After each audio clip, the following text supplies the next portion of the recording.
নমস্কার বন্ধুরা, আমি সুপর্ণা। তোমরা সবাই কেমন আছো? আশা করি খুব খুব ভালো আছো। আমার চ্যানেলে আর নতুন একটা ব্লগে অনেক অনেক ওয়েলকাম। দিনটা ছিল 25শে জুন। অনেকটা দিন হয়ে গেছে, ভুলেই গেছিলাম। আজকের ফোনের গ্যালারি দেখতে গিয়ে দেখলাম এই দিনের ভিডিওটা আমার এইভাবেই ফোনের গ্যালারিতে পড়ে আছে। আমি এডিট করে আপলোড করতে ভুলে গেছি, কিন্তু দিনটা যে আমার কাছে অনেক বিশেষ ছিল। কি করে ভুলে গেলাম বুঝতে পারলাম না। ছোট থেকে বড় প্রত্যেকের কাছেই এই দিনটা খুব স্পেশাল হয়, কিন্তু এই স্পেশাল দিনটা আমার জীবনের রোজকার তালিকা থেকে কি করে বাদ পড়ে গেল।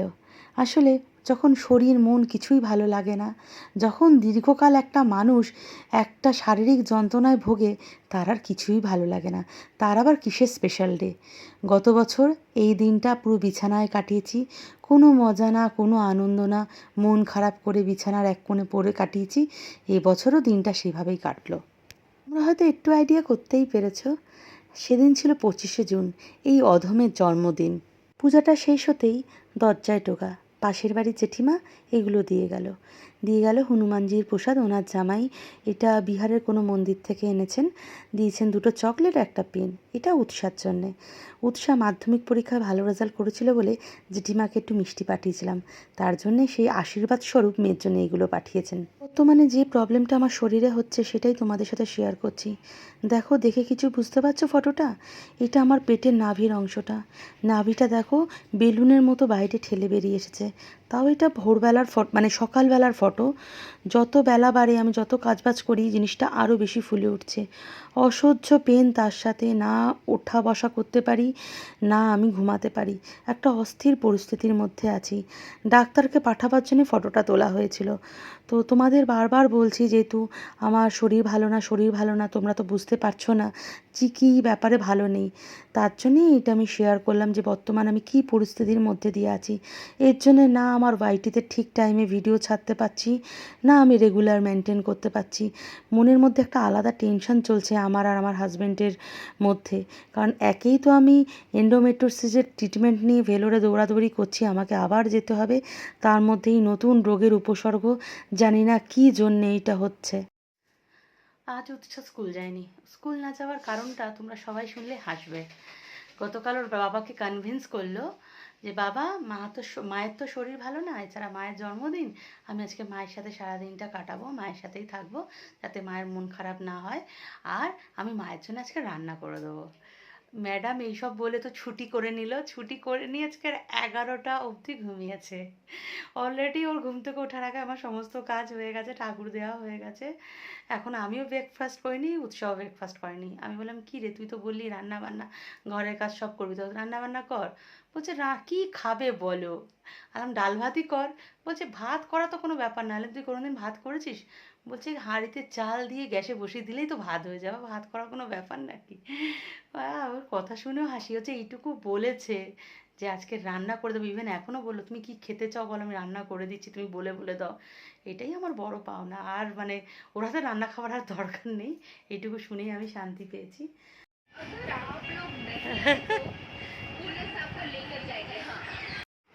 এটাই কি স্পেশাল ব্রেকফাস্ট বার্থডে? এখন ঘড়িতে 12টা বাজে। হ্যাঁ। ঠিক আছে, আমি একটু আগে ঘুম থেকে উঠেছি। আচ্ছা আমার আর কিছু ক্ষমতা নেই এখন কিছু করার। আচ্ছা। তো আমার যেটুকু আমার মনে হয়েছে করা দরকার করে দিচ্ছি। তাহলে রান্নাটা কি হবে? রান্নাটা দেখছি, আগে ব্রেকফাস্টটা তো। আচ্ছা, এটা তো ব্রেকফাস্ট বলে না, এটাকে ইভিনিং স্ন্যাক্স বলে। এটা আমার জন্য ব্রেকফাস্ট। ওর জন্য এটা নাকি ব্রেকফাস্ট। ঠিক আছে, দেখা যাক। জন্মদিনে কে বলেছে সবসময় ভালো কিছু খেতে? ও, জন্মদিনে খারাপও খেতে হয়? আচ্ছা, ঠিক আছে। তোর এই খারাপটাই আমার কাছে অনেক ভালো। আমি আমার জন্য এক বাটি মুড়ি নিয়ে নিলাম। চাটা আজকের উৎসা বানিয়েছিল, আর আমি ওই মুড়ি আর একটু চা খেয়েছি, অন্য কিছু খাইনি। উৎসা বসে বসে খেয়েছে, আর আমার দেখা দেখি এখন বললো, মা আমাকে একটু মুড়ি দাও, আমিও একটু মুড়ি খাবো। লোটোগুলো খেয়েছে, ঝুড়ি ভাজা, ডালমুট সব বসে বসে খেয়েছে। আর আমি এখন রান্নার দিকে যাব ওকে একটুখানি মুড়ি দিয়ে। সেদিন উৎসা হাতে হাতে অনেক কাজ করে দিয়েছিল। এইখানে জিরে গুঁড়ো করছে। আমি শুকনো কড়ায় একটু জিরে নেড়ে দিয়েছিলাম মশলা হিসাবে ব্যবহার করব বলে, সেটাই উৎসা এখানে গুঁড়ো করছে। জন্মদিনটা আমার ছিল ঠিকই, কিন্তু মেয়ের পছন্দের রান্নাই আমি সেদিনকে করেছিলাম। কয়েকদিন ধরে মেয়ে একদম জ্বালিয়ে মারছিল যে মা একটু ডালিয়ার পোলাও বানাও, খাবো। শরীর ভালো না, আর এদিকে যা গরম পড়েছিল আর বানানো হচ্ছিল না। তো সেদিনকে মেয়ের অনুরোধে ডালিয়ার পোলাও বানিয়েছিলাম। একটু জল একটু বেশি হয়ে গেছিলো, কিন্তু টেস্টি হয়েছিল। আর এইদিকে আমি তাড়াহুড়ো করে কাজ করতে গেলে যেটা হয়, কাজ বেড়েছে। খুন্তিটা কিভাবে হাতে লেগে সমস্ত কাজু কিশমিশ চারিদিকে ছড়িয়ে গেছিলো। অম্বুবাচী যদি না হতো তাহলে মাংস দিয়ে তিহারি বানিয়ে নিতাম, কারণ মেয়ে তিহারি খেতে ভীষণ ভালোবাসে। অম্বুবাচী যেহেতু সবাই বলল মাংস খাওয়াটা উচিত হবে না, তাই আর মাংসের কথা ভাবলাম না। আমি যে খুব একটা এইসব মানি বা এইসব মেনে চলি তা কিন্তু নয়, কিন্তু মানুষের সময়, মানুষের পরিস্থিতি এইসব মানতে বাধ্য করে। যা সময় যাচ্ছে আমাদের গত বছর ধরে, তাই ভাবলাম গুরুজনদের কথাটা অমান্য করাটা ঠিক হবে না। কিন্তু এই কেমন নিয়ম, এটা কিন্তু আমার মাথায় ঢুকলো না। অম্বুবাচীতে মাংস খেতে পারবে না, এদিকে মাছ আর ডিম খাওয়া যাবে, এটা কেমন নিয়ম বুঝতে পারলাম না। যদি এরম কোনো নিয়ম থাকে যে প্রাণী হত্যা করা যাবে না অম্বুবাচীতে, সেই ক্ষেত্রে মাছ আর ডিমটাও তো প্রাণী হত্যা, ডিমটাও তো ভ্রূণ হত্যা। আমি জানি না কী কারণে মাংস খাওয়াটা বারণ। সে যাই হোক, আমি আমার জন্য একটা মাছ ভেজে নিলাম, ফ্রিজে যেহেতু মাছ রয়েছে। আর উৎসা তো মাছ খেতে পছন্দ করে না। মাছটাকে অনেকক্ষণ ধরে ম্যারিনেট করে রেখেছিলাম, রেখে আমি ওই ঢাকা চাপা দিয়ে অল্প তেলে ভেজে নিয়েছিলাম। আমার রান্নাটা শেষ হতেই দেখি মা রান্না করে পাঠিয়েছে। এদিকে পাঠিয়েছে কাতলা মাছের কালিয়া। এইরম ধরনের মাছের তরকারি উৎসা খেতে ভালোবাসে, ওটা উৎসার জন্য পাঠিয়েছে। আর আমার জন্য পাঠিয়েছিল কচু শাক চিংড়ি দিয়ে। যদি জানতাম যে মা কচু শাক পাঠাবে, আমি সত্যি বলছি ভাতই রান্না করে নিতাম, কারণ ভাত দিয়েই কচু শাকটা খেতে ভালো লাগে। এটাই ছিল সেদিনের স্পেশাল লাঞ্চ: ডালিয়ার পোলাও, মাছ ভাজা, কচু শাক, আলুর দম, আর আগের দিনের একটা পুর ভরা কাঁকরোলের তরকারি করেছিলাম সেটা। ডালিয়ার পোলাওটা নীলা একটু নিয়ে নিস, হ্যাঁ। আর দিদুন মাছটা পাঠিয়েছে, মাছটাকে দিয়েছি, আর জানি না খাবে কি না, বললাম মাছটা খেয়ে নে। আলুর দম খেয়ে নিয়েছে। শুভ সন্ধ্যা বন্ধুরা। তো দুপুরবেলা খেতে উঠে ঘুমিয়ে পড়েছিলাম। খেতে উঠে বলবো না, ঘুমাতে ঘুমাতে প্রায় 5:30টার সময় ঘুমিয়েছি। মানে ফোন ঘাঁটছিলাম, হঠাৎ চোখ লেগে যায়। আমি ঘুমিয়ে পড়তে দেখে উৎসাহ আস্তে করে দিদার বাড়িতে চলে গেছিলো। আর গৌতম এসে আমাকে ডাকতে আমার ঘুম ভেঙে গেছে। তো সেই মানে গৌতম এসেছে 6:30। 6:30 থেকে প্রায় 7:45 অবধি আর্গুমেন্টস হলো। মানে আজকের দিনও দুজনে ঝগড়াঝাটি করলাম। গৌতম আজকে রাতে আমাকে রেস্টুরেন্টে নিয়েই যাবে খেতে, আমি খেতে যাব না। আমি বললাম এমনি অবাচি আছে, ছেড়ে দাও, যাবো না, আর আমার শরীরটা একদম ভালো নেই, আমি যাব না। গৌতম তো সেই কোনো কথা শুনতে রাজি নয়। এই 2 ঘন্টা ধরে শুধু মানে এই চললো, ও আমাকে নিয়ে যাবে আর আমি যাব না। শেষমেশ আমি বলেছি যে কী হলো, চলে এসেছো? আর শেষমেশ আমি বললাম যে রাতে, বললো তাহলে রাতে কি খাবে? আমি বললাম ডিমের ঝোল আর ভাত। তো গৌতম ভীষণ মাথা গরম, বলল কি যে আমার জন্মদিনে তুমি রান্না বান্না করো, এটা ওটা করো, আর তোমার জন্মদিনের বেলা তুমি সব সময় এইগুলো মানে ইগনোর করতে থাকো, আমার কোনো কথা শুনতে চাও না, যা বলি শুনতে চাও না। আবার আমার ওর ক্ষেত্রে কি হয়ে যায়, আমি ঘরে থাকি, আমি ওর জন্য রান্না বান্না করে দিতে পারি, কিন্তু অফিস যায় ওর আমার জন্য কি আর পঞ্চব্যঞ্জন রান্না করে দেবে। এই জন্য বেশিরভাগ ক্ষেত্রে আমার জন্মদিনগুলো বাইরেই খাওয়া হয় বা বাইরে থেকে খাবার আসে। তো আজকের আমার একদম শরীরটা ভালো নেই। তো অনেক করে বলার পর গৌতম রাজি হয়েছে, তাও বলেছে রবিবার দিন তাহলে বাইরে খেতে যেতে হবে, তাহলেই সব কিছু ঠিক থাকবে। তো আপাতত এইটাতেই রাজি হয়েছে। তাও এখন কোথায় গেছিলো, এক গাদা খাবার টাবার নিয়ে এসেছে মনে হচ্ছে। বললো দুপুরবেলা, মানে দুপুরবেলা, আমিও কি ভুলবার, বিকালবেলা একসাথে কিছু খাবো। তো কী এনেছে দেখি, দেখে তো দেখছি কী এনেছে। আর এদিকে দুখানা জামা কিনেছিলাম, জন্মদিনে পরবো, আনন্দ করব। এ তো বলে না আগে থেকে ভাবলে সেটা হয় না, সে 2খানা জামা তো পরেই আছে, তাও একটা এখন বের করলাম, এটা পরে আপাতত কেক কাটি। একদমই ইচ্ছা ছিল না যে নতুন জামা পরবো, কেক কাটবো, মন একদমই ভালো ছিল না। কিন্তু মেয়ে আর গৌতমের মুখের দিকে তাকিয়ে ওদের অনুরোধে নতুন জামাটা পরে নিয়েছিলাম। জামাটা খুব ভালো এসেছে, মিশো থেকে নিয়েছি, পিওর কটন। গৌতম একটা মানে কেক নিয়ে এসেছে আশা করে। আর সে কেকটা যদি না কাটি ও কষ্ট পাবে। তার মধ্যে দেখো উৎসা কী সুন্দর করে গৌতম আর উৎসা মিলে টেবিলটা গুছিয়েছে, cake, ice cream. Happy birthday to you. Happy birthday, আমিও ভুলে গেছি। কি অবস্থা! আমি হ্যাপি বার্থডে টু মি। এইসব মানুষকে নিয়ে আমার সংসার। হ্যাপি বার্থডে ভুলে গেছে, আর কি বলবো।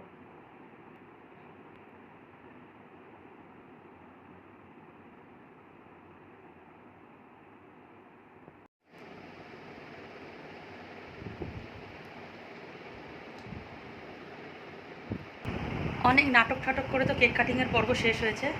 এখন একটু কেকটা খাই। এই কেকটা এমনি টেস্টি খুব, এর জন্য গৌতমও ভীষণ পছন্দ করে কেকটা। আর একটু কেক আর একটু ফ্রাইজ আইটেম গৌতম নিয়ে এসেছে, সেগুলো একটু মায়ের বাড়িতেও পাঠাবো। আজকের আমার ভিডিওগুলো উৎসাহী করে দিয়েছে। গৌতম এত বাজে ভিডিও আর ফটো তুলছিল বলার মতো না, তার জন্য উৎসাহকে দিয়ে ভিডিও করাতে হলো। যারা এতক্ষণ অবধি আমার ভিডিওটা দেখেছো তাদের কাছে একটাই অনুরোধ করব যে আমাকে একটু আশীর্বাদ করো, যাতে আমার শারীরিক উন্নতি হয় এবং আমি খুব তাড়াতাড়ি সুস্থ হয়ে যাই এবং স্বাভাবিকভাবে সংসারটা করতে পারি, প্রত্যেকটা অনুষ্ঠান যেন আনন্দে কাটাতে পারি। আমরা একটু খেয়েছি, মার বাড়িতে একটু কেক পাঠিয়েছি, আর বাকি যেটুকু বেঁচে আছে ফ্রিজে রেখে দিচ্ছি, কারণ এই কেকটা মেয়ে আর গৌতম ভীষণ পছন্দ করে, কারণ এতে বেশি ক্রিম থাকে না আর মিষ্টিটাও কম থাকে। বাইরে আমার ম্যাওপুষিরা চিৎকার শুরু করে দিয়েছে, ওরা বুঝতেই পারছে ঘরের ভিতরে কিছু একটা হচ্ছে। ওদের জন্য একটু ফিশ চপ আর সামান্য একটু কেক কেটে দিয়েছি, জানি মিষ্টি জিনিস খাওয়াদের উচিত নয়, তাও কেকে মিষ্টিটা কম বলেই দিচ্ছি। আর দেখো গেট খুলতেই দৌড়ে ঢুকে পড়েছে। এখন একটু ক্লাবের দিকে যাচ্ছি আমরা। ক্লাব থেকে ফোন করেছিল, আর যথারীতি তোমরা তো এতদিনে জেনে গেছো ক্লাবের সব মেম্বারদেরই বার্থডে সেলিব্রেশন হয় ক্লাবে, সুতরাং সেই কেক কাটিং পর্বের জন্যই ডেকেছে, সেটুকু তো বুঝতেই পেরেছি। তা আমি গৌতম আর মেয়ে যাচ্ছি। গতকাল রাত থেকে ফেসবুক বলো বা হোয়াটসঅ্যাপ বলো মেসেজের বন্যা বয়ে গেছে, জন্মদিনের উইশ করেছে সবাই। আমাদের ক্লাবেরও প্রত্যেকটা মেম্বার, আমাদের ক্লাবের যে পার্সোনাল গ্রুপ আছে প্রত্যেকেই সকাল থেকে আমাকে অজস্র মেসেজ, ভালোবাসা, শুভেচ্ছা, শুভকামনা, গুরুজনরা আশীর্বাদ জানিয়েছে। ক্লাবের ভালোবাসায় আমি আগাগোড়াই খুবই আপ্লুত, সবাই আমাকে এতটা ভালোবাসা দেয়। আর আমার আগেই সবাই চলে এসেছিলো, খুব সুন্দর একটা কেক এনেছে, কেকটা অঞ্জলি এনেছিল। তো কেকটা দেখে আমি ভীষণ খুশি হয়েছি, হানি আমন্ডের একটা কেক, খুব সুন্দর।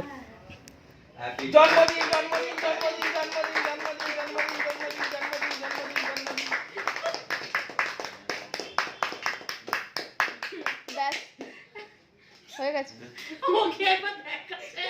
এই বছরের জন্য, ঠিক আছে। সিম্পলি সুপর্ণা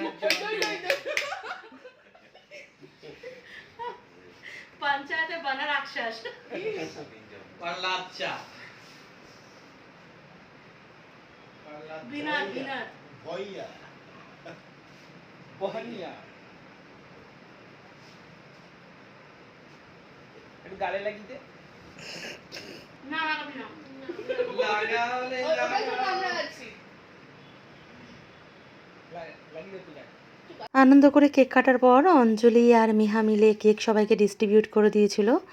অঞ্জলি আর মিহা যেখানে থাকে আমার আর টেনশন থাকে না, দুটো বাচ্চা আমাকে এত ভালোবাসে, আমি যেহেতু অসুস্থ থাকি বলে আমাকে কোনো কাজই করতে দেয় না, সবটাই দায়িত্ব সহকারে পালন করে। আর রাতে ফিরে গৌতম বানিয়েছিল ডিমের ঝোল আর ভাত, ডিমের ঝোল বললে ভুল হবে, সোয়াবিনও ছিল। তো একেবারে মশারির ভিতরে ঢুকে পড়েছি, তাও আজকে ঘুমাতে ঘুমাতে অনেকটাই দেরি হয়ে গেল, কারণ উৎসার স্কুল আছে, আবার সকাল 5টায় উঠতে হবে, ও 6টার মধ্যে স্কুল বেরিয়ে যাবে। তো ক্লাব থেকে ফিরতে একটু দেরি হলো, তারপর তো খাওয়া দাওয়া করলাম, আর রান্নাটা গৌতমই করেছে। হোটেলের থেকে অনেক ভালো খেয়েছি, মনমার ডিমের ঝোল আর ভাত, একদম সিম্পল খাওয়া দাওয়া।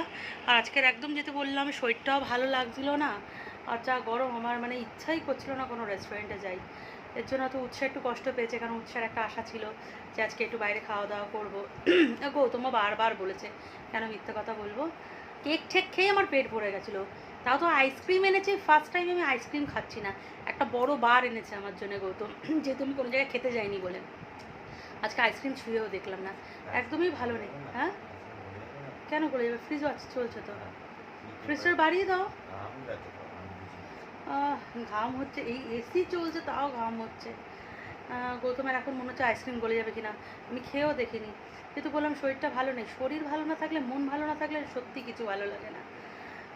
মানে গত বছর আর এবছর মানে জন্মদিনগুলো এমন যাচ্ছে আমার, মানে এক একটা প্রিপারেশন করছি সেটুকু সাকসেসফুল হচ্ছে না। যা প্রত্যেকটা জন্মদিনে একটা করে বাধা আসছে, আর কটা জন্মদিন দেখতে পাবো সেটাও মানে এখন কোশ্চেন মার্ক। আদৌ এর পরের জন্মদিনে বেঁচে থাকতে পারবো কি না সেটাও চিন্তার বিষয়। তো সেটা নিয়ে আর ভাবনা চিন্তা করে লাভ নেই। ওভারঅল দিনের শেষেরটা ভালো কাটলো, ক্লাবে গিয়ে সবার সাথে, আমার জুনিয়রগুলোর সাথে একটু সময় কাটিয়ে ওদের সাথে কথাবার্তা বললে, এবং আমি আমার জুনিয়রগুলোর সাথে যখন থাকি সত্যি আমার যতই কষ্ট থাকুক আমার মন ভালো হয়ে যায়। এর জন্য আমার হাজার শরীর খারাপ থাকলেও গৌতম একবার টেনে ক্লাবে নিয়ে যায়, যাতে একটু মনটা ভালো হয়ে থাকে, ভালো হয়ে যায়। কারণ ঘরে থাকা মানে এই রোগ অসুখ বিসুখ নিয়ে ভাবনা চিন্তা আর ডিপ্রেশন। তো যাই হোক, আর কথা বাড়াবো না। মানে ঘুম দিতে হবে, ঘুমাতে পারলে সকালে তাড়াতাড়ি উঠতে পারবো এবং মেয়েকে টিফিন করে দিতে পারবো। আর রাতের ঘুমটা ঠিক মতো আমার যেহেতু হয় না, তো এই জন্য সকাল থেকে একদম একটা ঝিম হয়ে থাকে, এত একটা ড্রাউজিনেস থাকে বলার মতো না। চলো তোমরা সবাই ভালো থেকো, সুস্থ থেকো, চলো বাই, গুড নাইট।